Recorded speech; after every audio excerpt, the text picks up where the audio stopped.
Tutorial era.com kali ini akan membahas bagaimana cara menampilkan tabel dalam bentuk vertikal menjadi bentuk horizontal. Caranya adalah, pertama, kita blok terlebih dahulu tabel yang akan kita ubah bentuknya.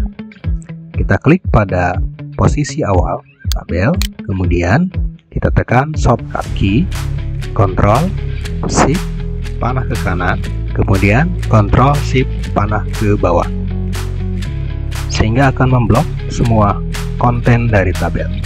Setelah itu kita klik copy. Setelah itu kita pindahkan kursor pada posisi yang kita inginkan untuk menyalin data bentuk vertikal menjadi bentuk horizontal.